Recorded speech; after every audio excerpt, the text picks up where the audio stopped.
Olá, hoje nós vamos estudar os Salmos 6 até o 10.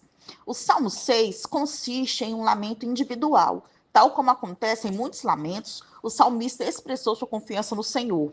No fim do salmo, não se sabe o motivo do salmo, mas muitos interpretam que parece ter sido uma enfermidade severa. Versículos 1 a 2 do Salmo 6.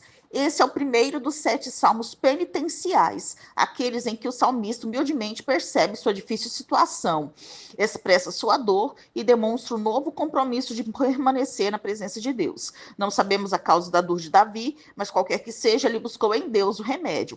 Davi pede misericórdia ao invés da ira da parte de Deus. Versículo 3. Este versículo dá a entender que o sofrimento não era apenas físico, mas também psicológico e emocional. O sofrimento nunca é unidimensional, ou, quer dizer, não é nem apenas físico, nem apenas psicológico, nem apenas espiritual. Pelo contrário, envolve a pessoa como um todo. Versículos 4 e 5. A súplica tem uma dupla motivação. Em primeiro lugar, o apelo para o Senhor Deus agir é por sua benignidade. Essa é a fidelidade pactual que Deus tem para com o seu povo e é a base da confiança do salmista.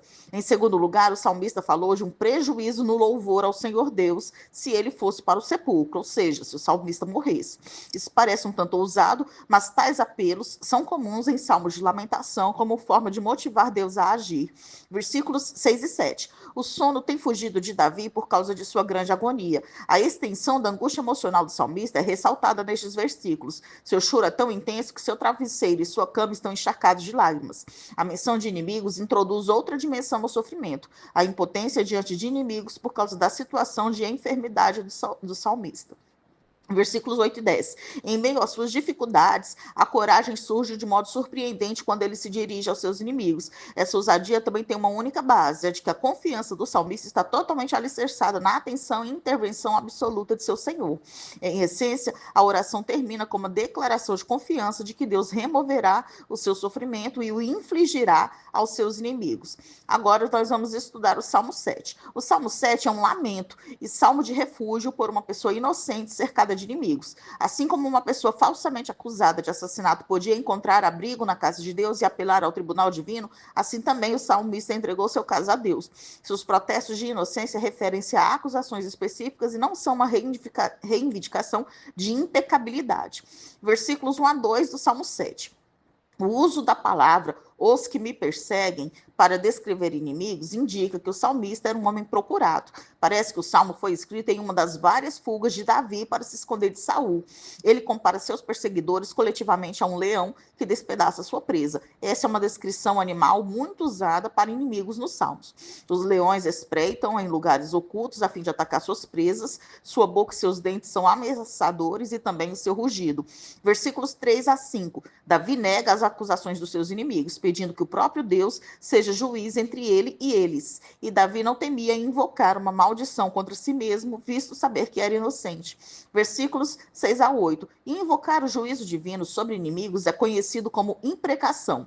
O chamado para o Senhor Deus levantar-se era usado como grito de guerra de Israel ao se preparar para enfrentar seus inimigos. O juiz invocado já está ordenado por Deus.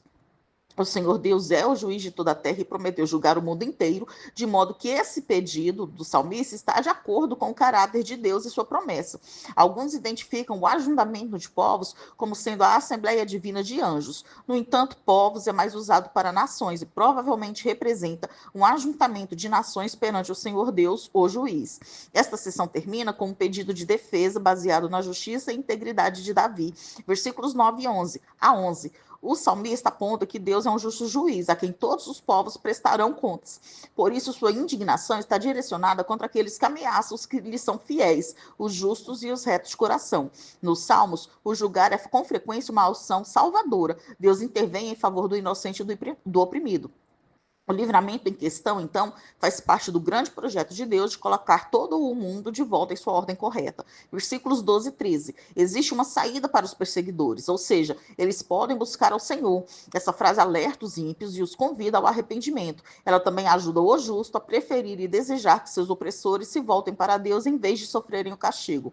Versículos 14 a 16. O versículo 14 traz termos como com dores e concebeu. para retratar os ímpios, criando, incubando e liberando sua perversidade no mundo como se fossem seus filhos. Ao abrirem uma cova para o próximo, os ímpios caem na cova que abriram, pois quando é permitido ao mal seguir seu gosto, ele se autodestrói. As pessoas violentas tornam-se vítimas da violência e as mentirosas do engano de outros.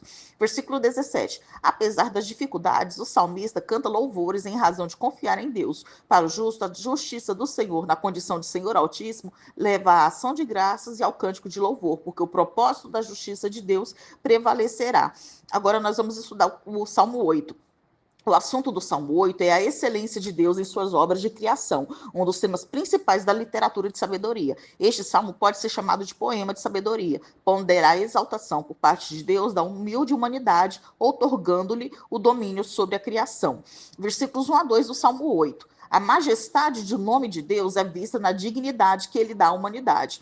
O nome pactual Senhor foi dado especificamente a Israel, mas é magnífico em toda a terra, ainda que nem todos os povos reconheçam isso. Talvez os pequeninos e crianças de peito sejam o povo de Israel, visto como fracos em comparação aos poderosos gentios incrédulos, possivelmente retratados como adversários, né? O inimigo e o vingador. É por meio da boca daqueles seres frágeis que Deus revela sua majestade. Versículos 3 a 4. Ao contemplar os céus com toda sua majestade, Davi sente-se forçado a perguntar por que Deus escolheria algo tão pequeno e insignificante como é o homem para ser objeto do seu especial amor, revelando-se até às crianças que passam a louvá-lo. Versículos 5 a 8. Embora tenhamos a percepção de que os seres humanos são insignificantes no imenso sistema de coisas, a realidade é encontrada no propósito de Deus ao criar a humanidade. Em razão do propósito que Deus estabeleceu para os homens, eles estão funcionalmente mais próximos de Deus e dos anjos do que dos animais. O fato de sermos feitos com a capacidade de ter domínio sobre a criação expressa a função de supremacia concedida à humanidade. Versículo 9, o salmo termina como começa, louvando ao Senhor. Agora nós vamos estudar o Salmo 9. Este lamento começa como se fosse um poema de ação de graças, mas no versículo 13 o salmista volta-se para o Senhor com novas petições e o salmo conclui nessa nota. É provável que o Salmo 9 e o 10 originalmente fossem um único salmo. Juntos eles formam um único acróstico, ou seja, um tipo de poema. Versículos 1 e 2 do capítulo 9. De todo o meu coração significa sinceramente. Não há aqui uma referência específica para as maravilhas, mas deve se referir aos grandes atos de Deus, sua intervenção nas atividades humanas, como por ocasião do êxodo do Egito. Versículo 3. O retrocesso e a queda de inimigos descreve um evento recentemente experimentado ou uma circunstância frequente operada por Deus na vida do salmista. Versículos 4 a 6. O salmista confia de que a execução da justiça de Deus era certa. Neste contexto, o trono descreve mais o juízo de Deus do que o seu governo, como às vezes ele é usado. O apagar o nome se refere à aniquilação e destruição completa da existência de alguém. Versículos 7 e 8. Esses versículos descrevem a maneira de Deus tratar os homens de modo geral. O Senhor Deus está assentado perpetuamente e é retratado como estando a julgar o mundo. Embora ainda haja um juízo final do mundo no futuro, Deus também no presente está executando sua justiça no mundo, pois ele é e sempre foi o juiz da terra. Versículos 9 e 10. O fato do Senhor Deus estar em seu trono é um conforto para os oprimidos, pois Deus lhes oferece proteção, um alto refúgio contra os ímpios que os oprimem. O salmista usa expressões que descrevem aqueles que têm um conhecimento pessoal e experiencial do Senhor Deus, que dependem dele e recorrem a ele em tempos de necessidade. Versículo 11. O versículo indica a responsabilidade dos que conhecem a Deus e suas obras de contar aos outros. Versículo 12. Aquele que requer o sangue significa que Deus não permite que a iniquidade fique sem ser castigada. Versículos 13 a 14. O salmista pede misericórdia ao Senhor para contar todos os louvores do Senhor. O livramento do salmista será usado para contar a outros da bondade de Deus. O livramento das portas da morte permitirá que ele entre novamente pelas portas da filha de Sião, fazendo referência a Jerusalém. Versículos 15 e 16. A ideia de inimigos terem o mesmo destino que planejaram para alguém é encontrada em outros salmos. Neste caso, os inimigos são as nações que estão sendo julgadas por Deus por se rebelarem contra sua autoridade. O próprio pecado tem em si mesmo princípios que julgam e destroem o pecador. Versículos 17 e 18. As nações se esquecem de Deus, mas Deus jamais se esqueceu do seu povo, pois os fiéis lhes são uma nação especial. A justiça finalmente sairá vitoriosa, tanto no caso dos ímpios como no caso dos justos, rebaixando uns, exaltando outros. O mundo pode ignorar a situação do necessitado, esmagando qualquer esperança terrena que este possa ter. Mas Deus, o defensor dos fracos, promete que essa situação não permanecerá para sempre. As nações ímpias que se esquecem do Senhor e recusam-se a ajudar o seu povo serão julgadas por Deus. Versículos 19 e 20. Levanta-te é um chamado marcial para que o Senhor haja, mas especificamente o pedido é para que Deus lhes envie algum terror para que as nações se humilhem e para mostrar ao homem o quanto ele é frágil e perdido sem Deus. Agora nós vamos estudar o Salmo 10. Em sua forma original, o Salmo 10 provavelmente seja combinado com o Salmo 9. Considerado em separado, este salmo seria um lamento individual, lastimando os ímpios que vitimam os justos e conclamando a Deus para restaurar a justiça.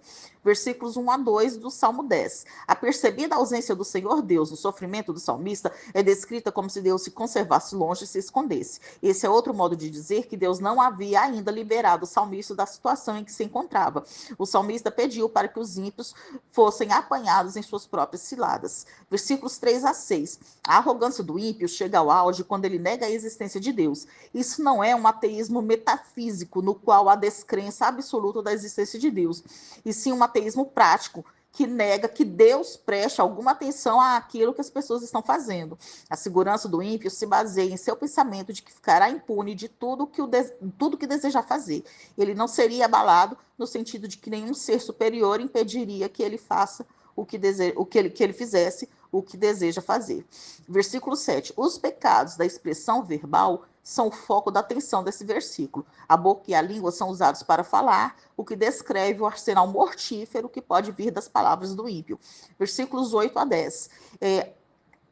Aqui nos versículos 8 a 10 é usada uma metáfora do ímpio postado em emboscada, em que eles preferem atuar nas trevas e não na luz, como são caçadores dos indefesos, que são suas presas. Então, aqui o ímpio é considerado um animal perigoso.